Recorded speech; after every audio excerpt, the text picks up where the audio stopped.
I had lived with the Lee family for 5 years, and everyone naturally assumed that Michael and I were a couple. After all, we had kissed. We had felt the warmth of each other's bodies. But at his coming-of-age celebration, Michael accepted a confession from the school's most popular girl. Later, someone asked him, "What about Tina?" Michael replied casually, "Been there, done that. She's kind of boring. We're better off as friends. I've got someone else in mind for a relationship."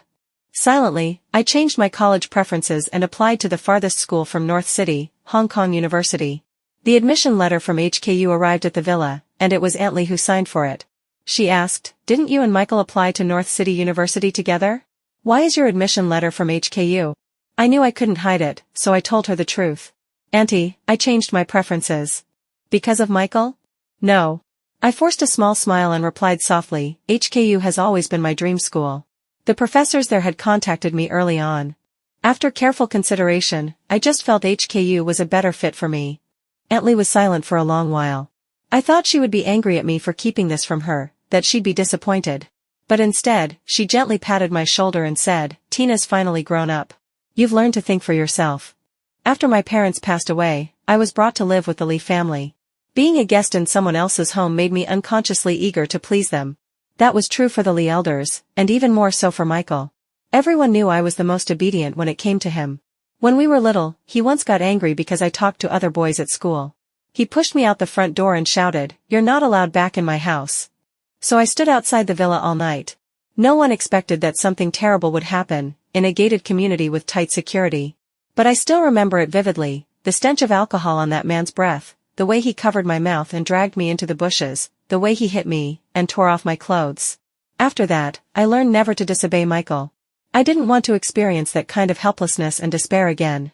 So I became even more cautious around him. Over the next 5 years, that cautiousness slowly warped into blind submission, a desperate need to please him at all costs. As one friend once put it, "You serve Michael like a slave. Even his housekeeper isn't as attentive as you." When it was time to submit our college applications, Michael said, "What are we going to do, Tina? Your grades are so high, are we going to be separated?" Then he added, "I don't want to be apart from you." I misunderstood. I took that as a roundabout confession. So I matched his choice and applied to North City University. But that night, at his coming-of-age party, when Isabella confessed to him, Michael glanced at me standing nearby, raised an eyebrow, and accepted. A friend who knew the situation couldn't hold back and asked, "What about Tina?" The room suddenly fell silent. Michael looked at me, completely unfazed. "What about her?" "We'll always be best friends," he said. That night, something inside me clicked. I didn't want to stay in North City any longer. And I definitely didn't want to be Michael's so-called best friend. So, that same night, I secretly changed my application and submitted it to the farthest school, Hong Kong University. "Auntie supports your decision to study at HKU, Aunt Lee said with a smile. Her support lifted a weight that had been pressing on me for days. I sniffled, holding back tears.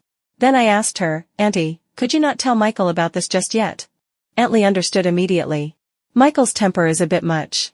I know you're afraid he'll cause a scene if he finds out. But Tina, you're leaving. He'll find out sooner or later." After receiving the admission letter, I began preparing to move to Hong Kong. While packing, I found an old photo of me and Michael. In the photo, he had pushed me toward the camera. I was smiling, awkward, a little shy. I stared at it, lost in thought. I didn't even notice someone had entered my room. Not until a hand reached over my shoulder and snatched the frame away. It was Isabella. "This is a picture of you and Michael?" She didn't bother hiding her mockery. "Tina, you really haven't changed a bit. Still so ugly." She mouthed the last part, but the words were deafeningly cruel, even in silence. I swallowed my shame and anger and said quietly, "Didn't anyone teach you not to enter someone else's room without permission?" Just as I reached for the frame, I turned and saw Michael standing at the door. He frowned and looked at Isabella, clearly displeased. "What are you doing in Tina's room?" "Get out," he added. Then he walked in and physically pulled Isabella out. "Tina doesn't like people in her room." His movements were rough. Isabella stumbled 2 steps before catching herself. She gave me a glance and smiled. "Tina asked me to come in and look at your old photos together. Michael, you and Tina really are close." As she spoke, she handed the photo frame to him. I had to admit, Bella had quite the talent for lying through her teeth. "Isabella, did I ask you to come in?" I asked. "Tina, don't misunderstand. I'm not upset about how close you and Michael are. Michael cut her off. "Go wait for me in my room." Then he stepped back into mine and slammed the door shut. He turned on me immediately. You shouldn't have shown her that photo. I hurried to explain. I was just cleaning my room. She came in on her own. I never meant to show it to her. But Michael didn't believe me. She's my girlfriend now. You and I are friends, and we'll always just be friends. Tina, stop doing these pointless things. He tossed the frame carelessly onto the desk. If you like the picture so much, keep it. But don't let her see it again. Tina, I don't want Bella getting upset over a photo or misunderstanding my relationship with you.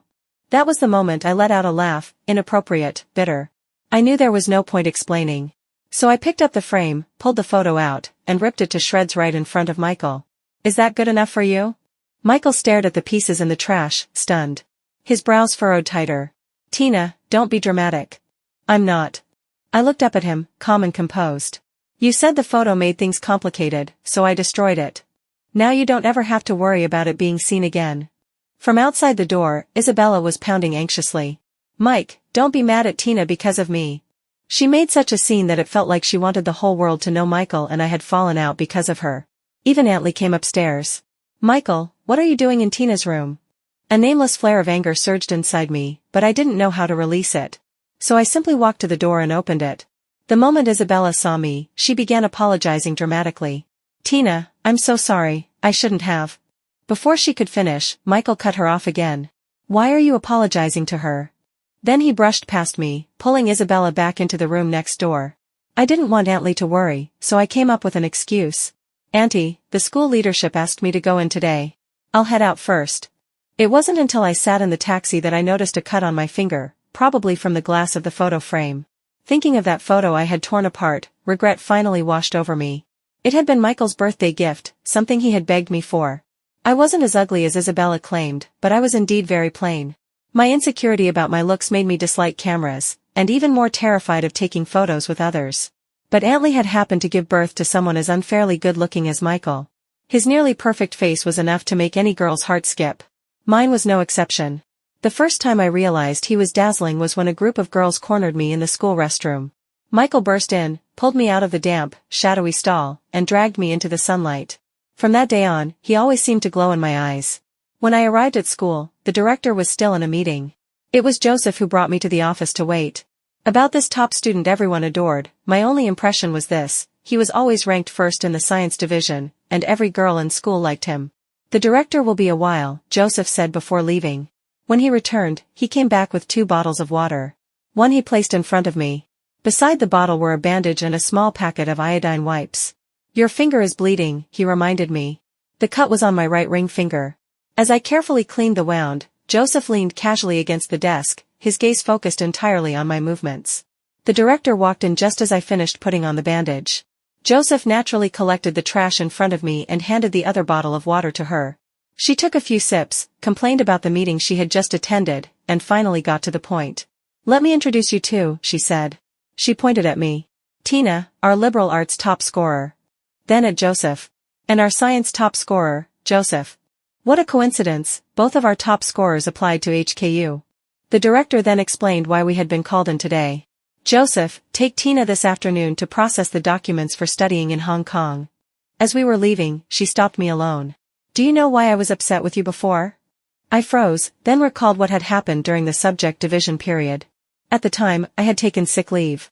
When I returned, I learned I had been placed in the liberal arts class. I asked Michael, did you choose the liberal arts track for me?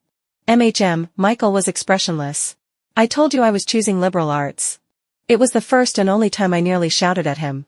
Why didn't you at least ask me? Why did you decide for me? You didn't even tell me the school was dividing classes. Does it matter? He remained calm. Tina, I thought that if I chose liberal arts, you'd naturally choose the same. After that argument, Michael locked himself in his room, refusing to eat or go to class, until he got his way. And someone living under another family's roof didn't need much to concede. Just Uncle Lee's sigh, just Aunt Lee's helpless glance, and I folded. But this time, I didn't want to. That was why I asked Aunt Lee to hide my college preference change from Michael.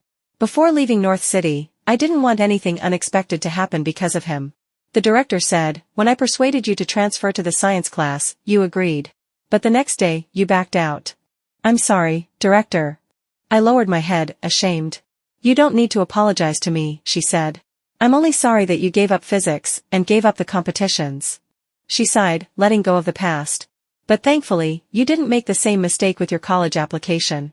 She patted my shoulder. Joseph is practically a Hong Kong native.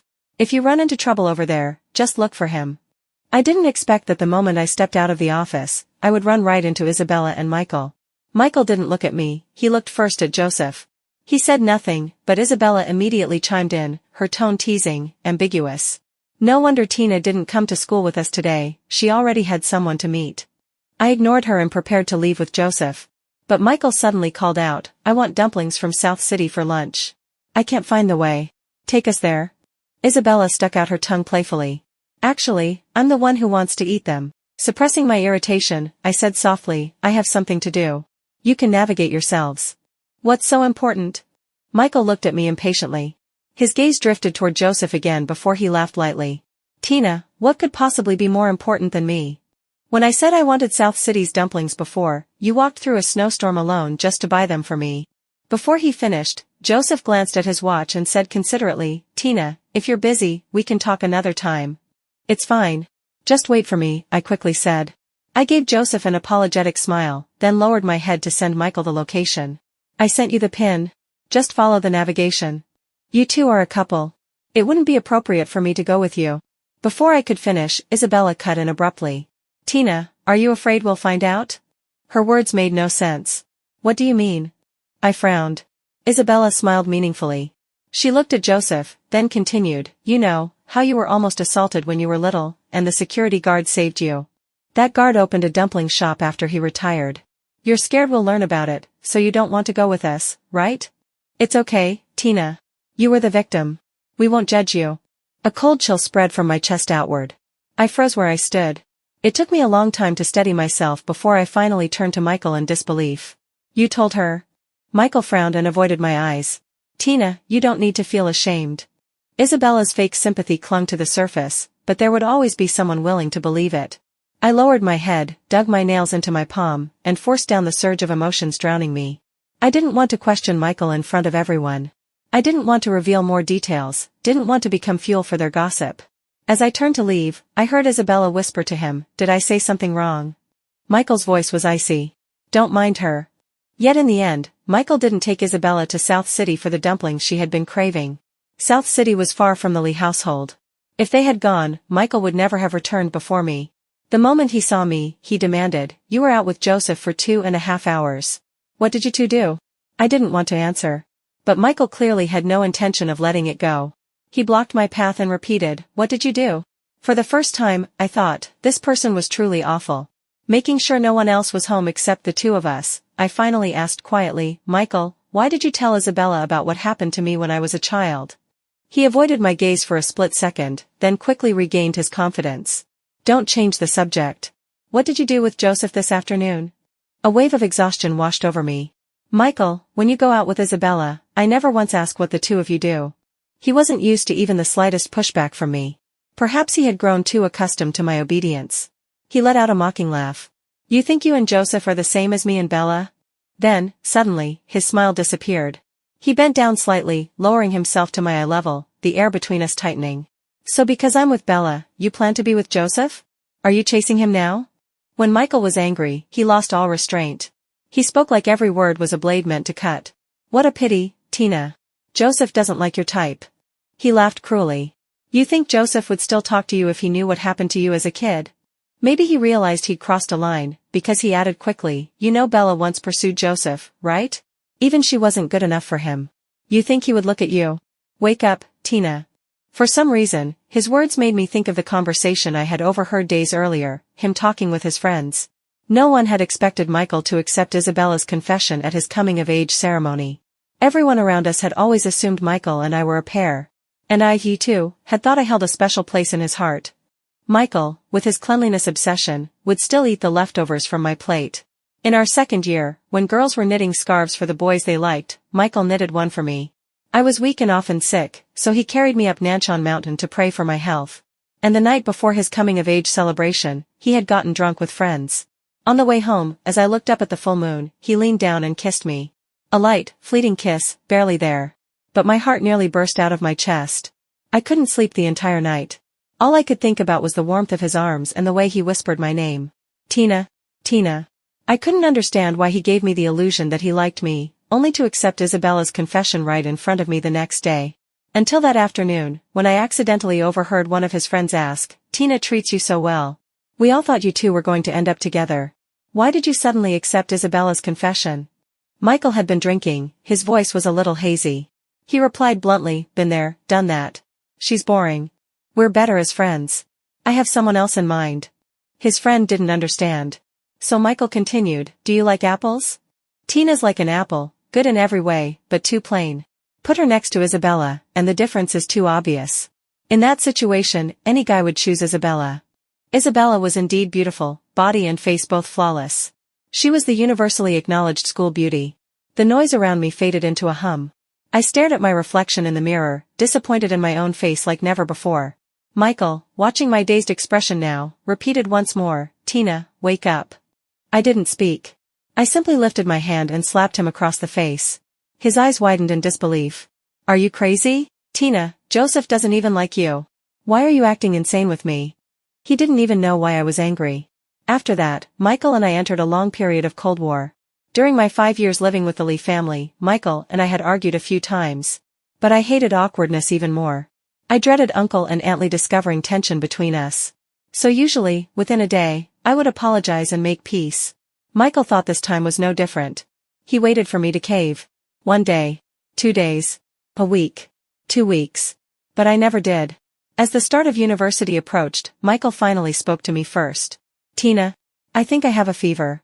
He grabbed my hand, trying to make me feel his forehead. I pulled away. "If you're sick, take medicine." As I stood to leave, he suddenly gripped my wrist. "So you're really planning to ignore me forever? Tina, you're so heartless. Before, when I was sick, you cared more than my own mother. How come now all you can say is, take medicine?"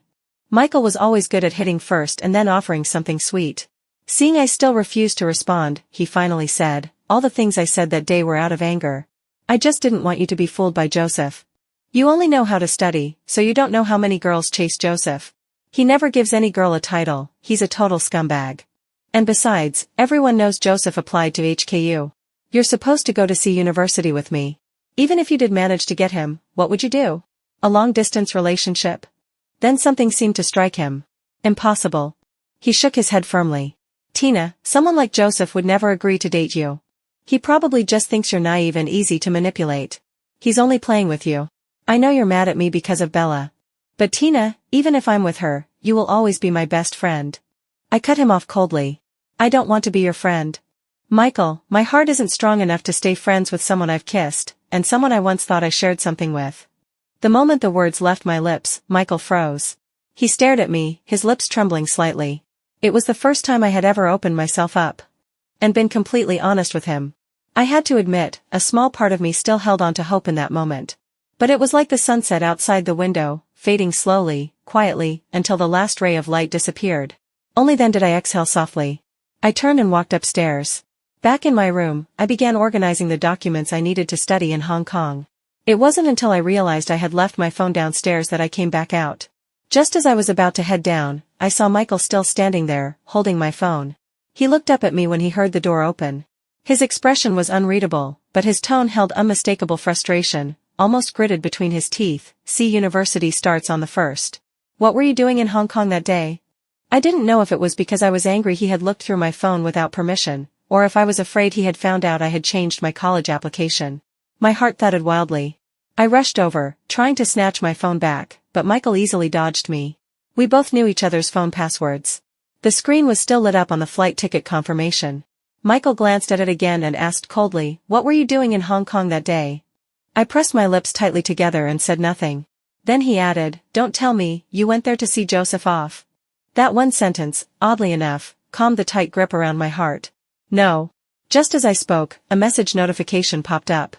The screen lit up again. It was from Joseph. "You left something in my car. I'll bring it over now."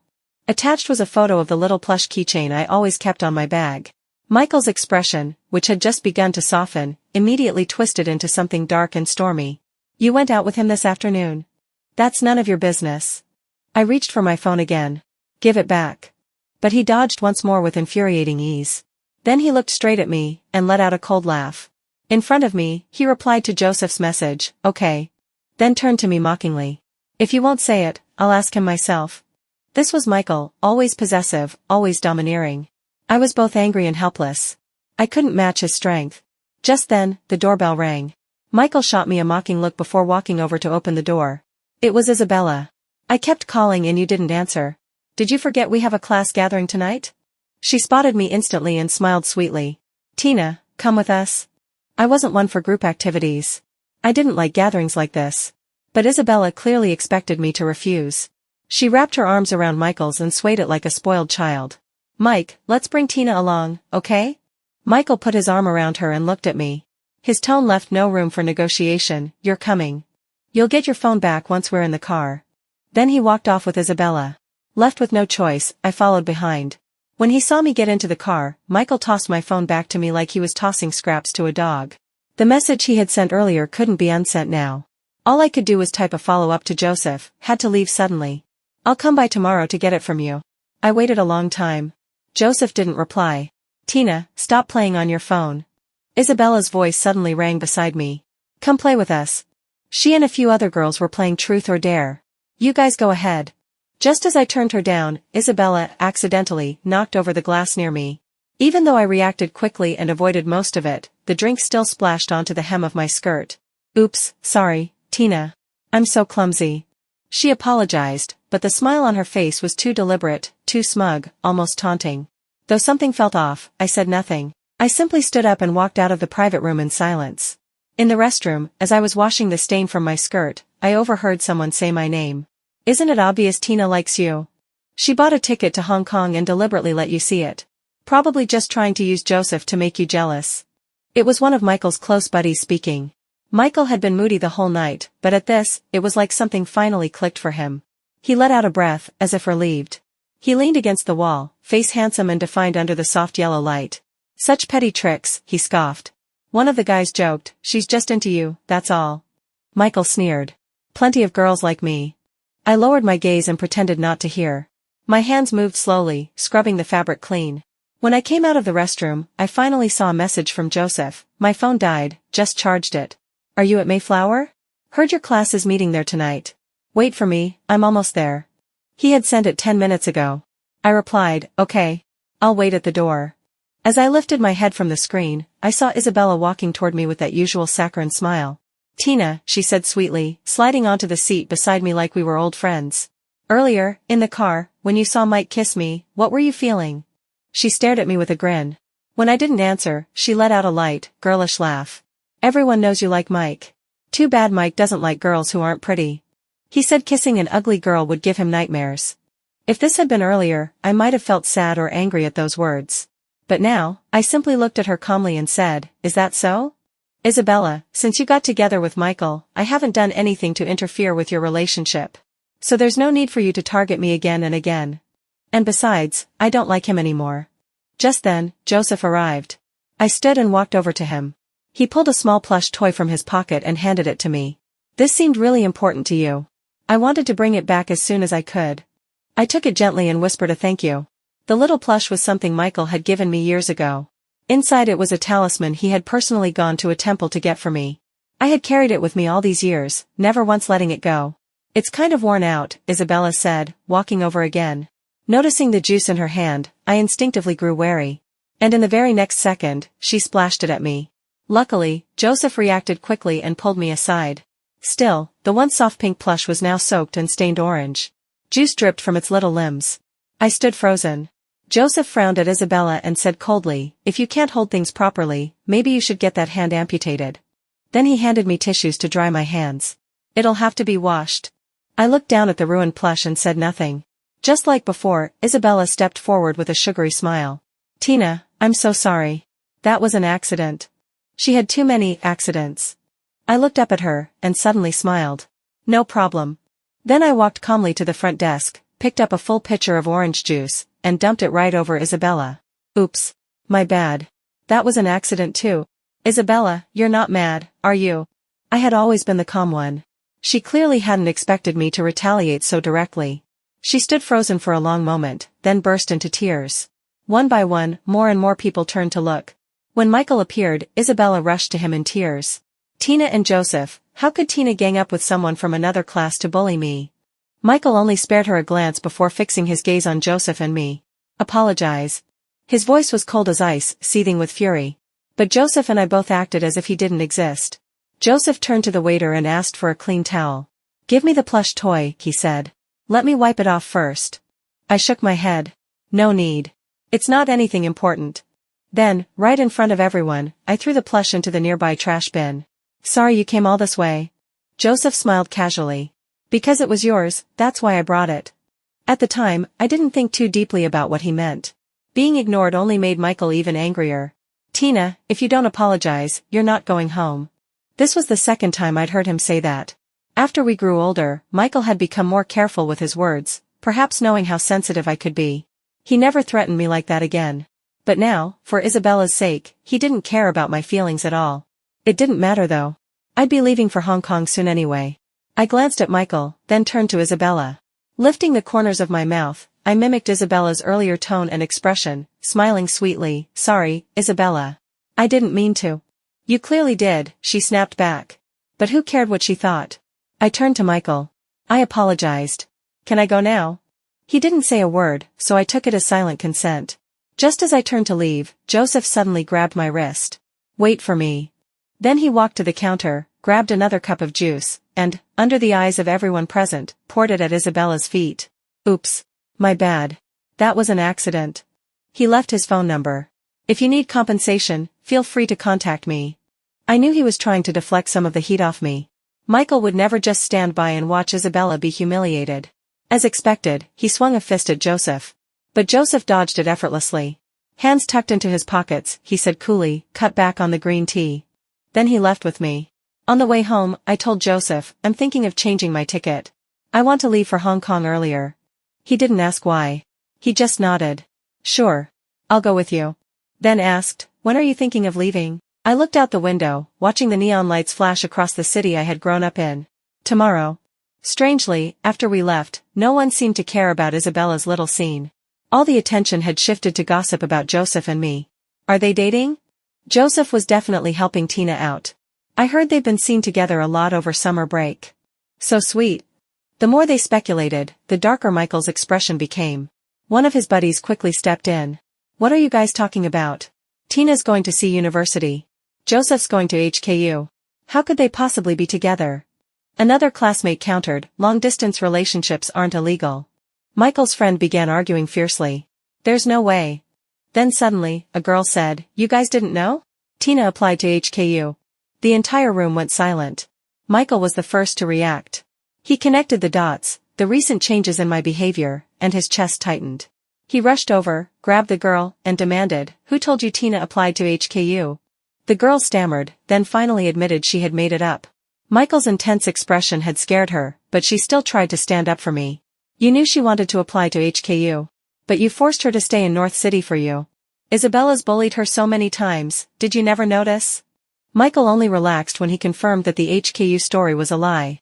He didn't hear a single word of what the girl said after that. The class reunion ended in an awkward mess, leaving only a small group of their usual friends behind. Michael reopened the private room. Leaning against the sofa cushions, his gaze drifted aimlessly until it landed on the fruit platter. Most of the fruit had been eaten, except for one lone apple, sitting all by itself. And just like that, he thought of Tina. He had always seen her as an apple, plain, boring, forgettable.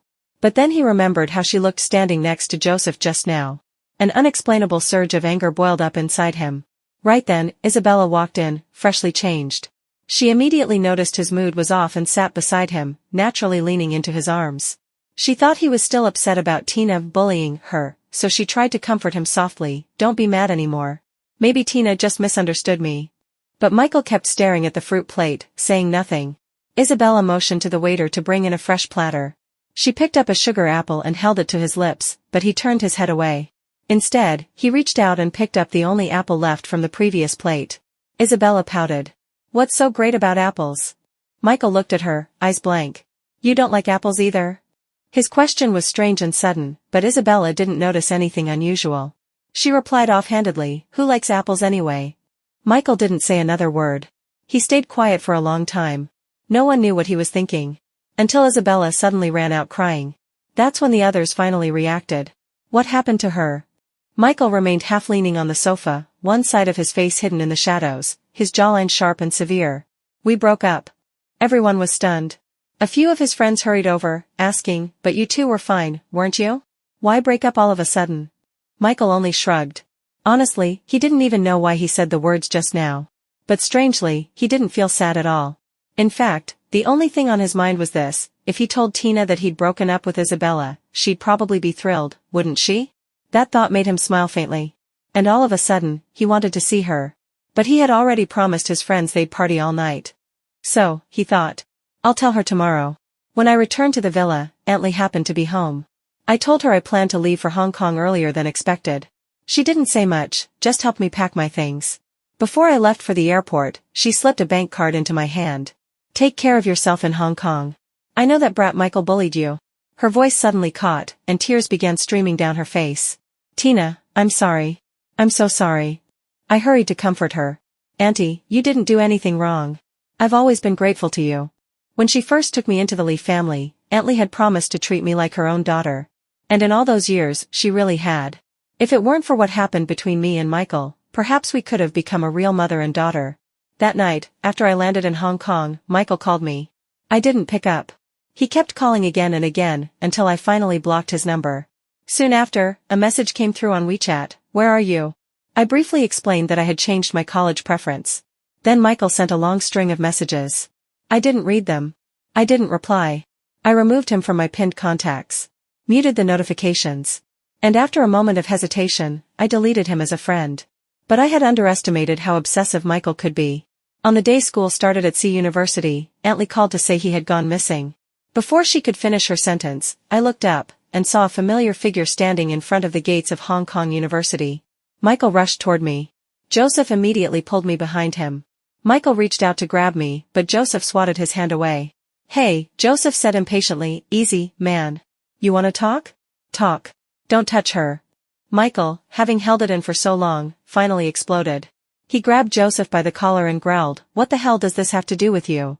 The tension between them was about to ignite, so I quickly stepped in. Stop it. Michael, today's the first day of class at C University. You disappeared and turned off your phone, everyone's been looking for you.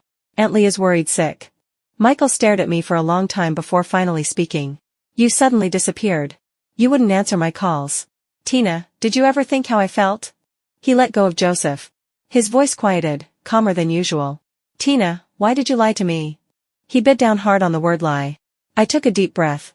Because if I hadn't, you would have found 1,000 ways to make me stay in North City. Michael gave a twisted smile. Don't make me sound so manipulative. But you were, I said. When you forced me to cut off my male friends. When you chose my class track for me without asking. You were. Michael seemed lost in thought. All those things had actually happened. And now, he seemed to realize that. After a long pause, he said, I just didn't want to be apart from you. He always used that as his excuse. A reason for his control. For his disrespect. I smiled faintly. There are better ways to solve things, Michael. You can't keep hurting me and expecting me to compromise forever. I saw his eyes turn red. Michael understood why I had lied about my college choice. He knew why I had left North City without saying a word. But he had become too used to lying to himself, too used to blaming everyone else. He suddenly pointed at Joseph. Tina, do you like him? Is that why you came to Hong Kong with him? I knew there was no point in saying more. So I just said one last thing. Go back to North City. Qley helped you take time off from school, it's not too late. As I walked through the school gates, Michael chased after me. I won't go unless you come with me. But the guard at the gate stopped him. Sir, non-students must make an appointment to enter the campus. After that, Michael waited for me outside the school for several days. Eventually, Uncle Lee and Aunt Lee came to Hong Kong and took him home. That winter break, I applied to stay on campus. Aunt Lee didn't say much when she found out. She understood why I didn't want to go back to North City. Before the new year, I used the money I earned from part-time work to buy some local specialties and mailed them to her. A few days later, she called after receiving the package. Toward the end of our conversation, she said, Michael didn't go to C University. He said he's going to retake the college entrance exam and apply to HKU, to find you. His dad and I tried to talk him out of it, but there was no use. Aunt Lee added, your roommates are all home for the holidays. Aren't you lonely by yourself? I smiled. A friend from Hong Kong invited me to spend New Year's with his family. Joseph, right? I've heard of him. I lied, because I didn't want her to worry. Joseph had invited me to spend the holidays at his place. But I had turned him down. Luckily, some restaurants in Hong Kong stayed open for New Year's Eve. After dinner, Joseph called. It was noisy on his end. I didn't hear what he said. A moment later, it quieted down. Sorry, he said. There are kids at home. It was a bit chaotic. I laughed. No worries. What did you say just now? I didn't catch it. Wanna go see the fireworks at Victoria Harbour? Don't you need to be with your family? Joseph laughed softly. They don't need me. And so, my first New Year in Hong Kong was spent with Joseph. As the countdown ended and fireworks lit up the sky, he turned to me and said, Tina, Happy New Year. I smiled back. Happy New Year, Joseph. The next time I saw Michael was the summer of the following year. I'd heard he hadn't done well on the college entrance exam. Uncle Qley was already making plans to send him abroad. Before leaving, he came to Hong Kong to see me. It had only been a year, but I almost didn't recognize him. He had lost a lot of weight. The sharp, arrogant boy from my memories was gone. We met at a quiet little private restaurant. The silence between us didn't feel quite so awkward in the calm surroundings. When the braised bird's nest egg arrived, Michael slid the dish in front of me. You used to love this, he said, scooping a spoonful into my bowl. When I didn't touch it, he asked, why aren't you eating? I smiled. I don't like it anymore. The air froze again. It stayed quiet so long that the dishes on the table had lost all their heat. Finally, Michael spoke. I broke up with Isabella. I know. He seemed surprised. He let out a bitter laugh. So you knew, then did you know, that the person I liked all along was you? His sudden confession caught me off guard for just a second. But I quickly returned to normal, pretending not to hear him. Of course I knew. Michael liked me, but he was never willing to accept how ordinary I was. When people said we were childhood sweethearts and a perfect match, Michael always denied it. He insisted I was like a sister to him. I also knew, on the night of his coming-of-age celebration, he had accepted Isabella's confession in front of me because he knew I would confess to him. He told his friends it was to keep me as a good friend. Tina, is there really no way for us to go back to how things were? I didn't answer. Because just then, Joseph sent me a message, I bought your favorite herbal jelly. Attached was a picture of the dessert. Joseph knew I was meeting Michael today. In fact, he was waiting for me just outside. Suddenly, I didn't want him to wait any longer. I wanted to see him right now. I wanted to eat the treat he bought for me right now. If there's nothing else, Michael, I'll be going. He glanced at my phone. It's Joseph, isn't it? I nodded. Then after a pause, I added, he's my boyfriend now. As I was leaving, Michael asked me one last question. Why do you like Joseph? And almost instinctively, I thought of that time I had asked Joseph, do you like apples? If you like them, I'd be willing to share mine with you. Joseph didn't hesitate. I do, he said. Apples are the king of fruits. Apples are rich in nutrients. Apples are down to earth. Apples are the greatest fruit in the world. I never thought I'd find peace so far from the place I once called home. But here in this new city, with the sea breeze, the fireworks, and Joseph by my side, I finally learned what it felt like to be truly seen, and gently, wholeheartedly loved.